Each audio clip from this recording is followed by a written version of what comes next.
Hi, Bruce here, and today it's another field trip, a little bit away from my what I've been calling my classroom in the forest. Welcome, thank you very much for watching, and I hope that you find it a bit enjoyable. As you know, or maybe you don't know, but you're gonna know now, is I like to talk about three things. One is a person, a thing, and an idea. All right, so I move right along. Oh, by the way, there's none of that sponsorship stuff. It's not because I wouldn't accept it, but I mean seriously, like this is possibly the world's least watched set of videos. I'm not sure. Anyway, there you go. I'm going to talk about the object. This object is a Google Home screen control thing. They're kind of awesome for the simple reason that they're very, very, very inexpensive. I mean, I think now they're less than $100, right around. Maybe there's newer ones that are more expensive, but this one's less than $100. And this is very good because, okay, this may seem like an unbelievable number, but I have approximately 500,000 photos on my phone and in my Google Photos. I'm a big fan of Google Photos too. And I have a mother. My mother lives far away. I think she's wonderful. We have our disputes, but in general, my mom is actually very well respected in the community, and she's a great person. And so what I did was, on my last visit home, I bought one of these. I set it up on my Google account, and I put it by the spot that she tends to sit, and that way she can use Google to get the weather, listen to the radio, and more importantly, there's a constant stream of the photos from my life and my family's life appearing on the screen. And as I get older, I appreciate photos from more, and I'm pretty sure that when I get to my mother's age, I'm going to appreciate them even more, and hopefully my mom similarly appreciates the photos. All right. Ta-da! That's the thing. Now I'm going to mention the person. Keeping with the spirit of mothers, this one's a bit tough. Malalai Kakar. You probably haven't heard of her. Google her. Malalai, K-A-K-A-R. Malalai Kakar was a mother, and she's a woman, and by everything I understand, she's a wonderful person.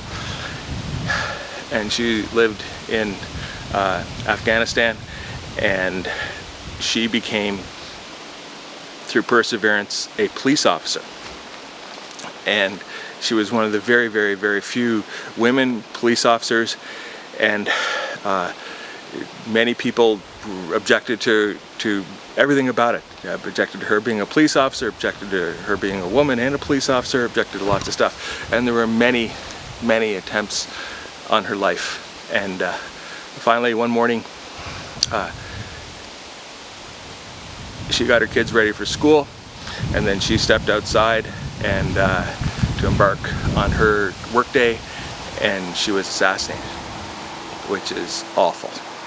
And when I think of people persevering in difficult circumstance, my mind often turns to Malalai Kakar, and she is worthy of mention. She's worthy of remembering.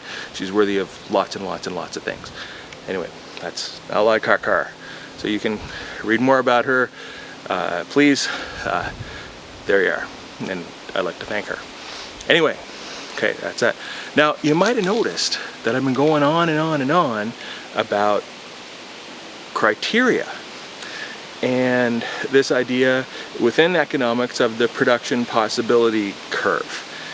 And it brings to mind something that someone said, and it offends me that her name slips my mind at this moment, but it does, and I apologize.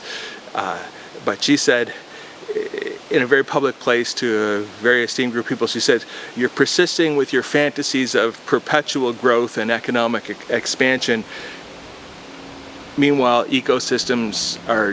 ecosystems are dying, and the world is changing at our hands through our actions and arguably forever."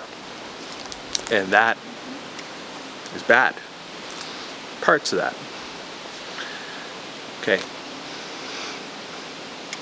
I was speaking about the production possibility curve, the role of government in our society, and this notion of criteria. Okay. So Greta Thunberg, this is the person whose name left my mind, is an admirable person in every respect, without equivocation.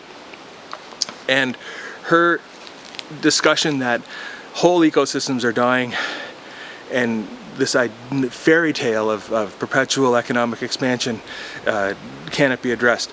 Now, that kind of runs contrary to, at first blush, to some of the things that I've been saying, but the important bit is this idea of criteria and values. Okay, criteria and values. And if I roll the clock back, I'm going to say, I'm not sure exactly, but 20 years, 30 years, 15 years, a number of years ago in Taiwan. And Taiwan is a wonderful place. If you have an opportunity to go to Taiwan, please do so. A long time ago, a while back, and Taiwan makes stuff. They make, I'm going to talk more detail about this later, but Taiwan is a manufacturing place. If you have a bicycle, chances are it is made in Taiwan. Okay, but the important thing is that years ago, the people of Taiwan said, wait a second, this is not good.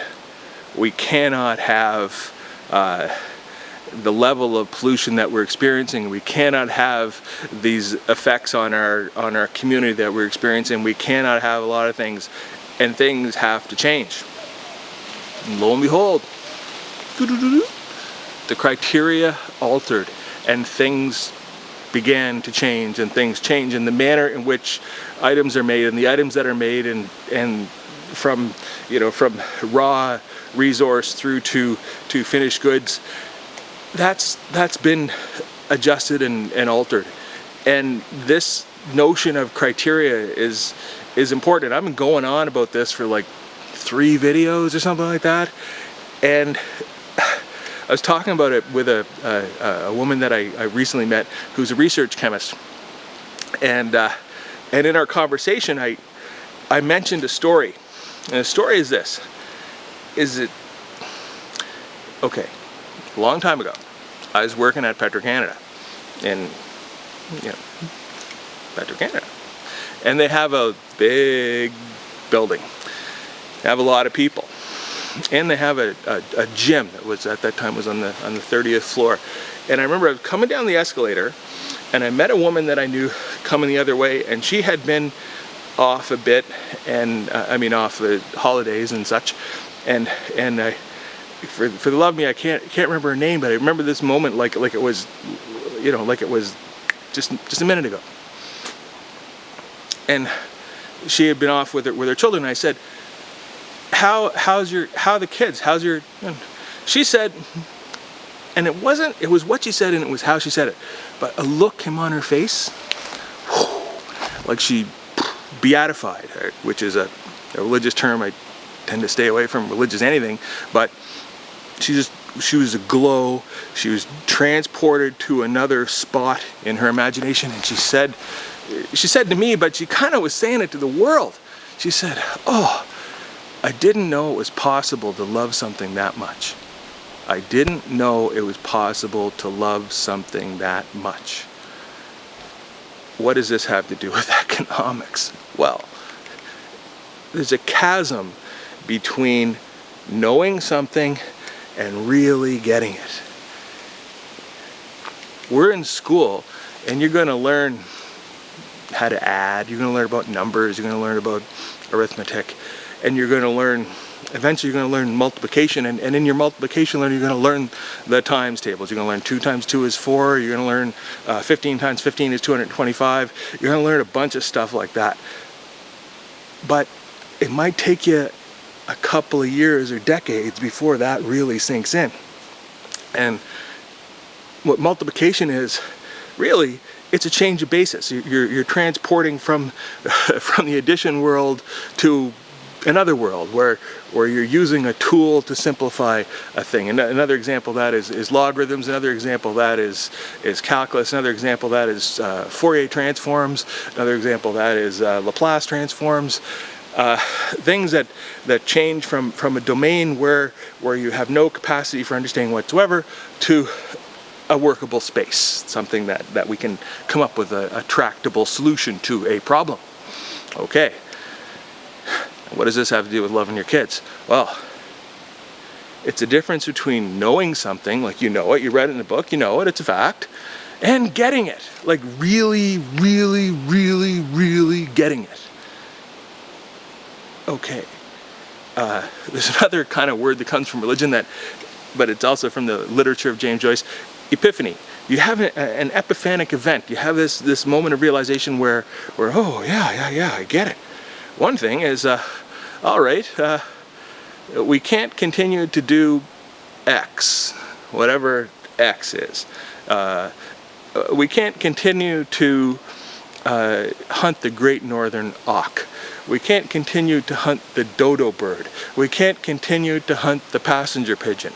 Unfortunately, in the case of these 3 things I mentioned, that realization came too late, and those species are gone. They're forever. They're extinct.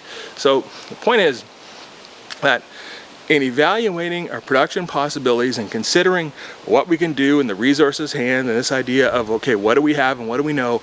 Well, one thing we should really bear in mind is actions have impacts, and quite often those impacts are unanticipated and unimaginable.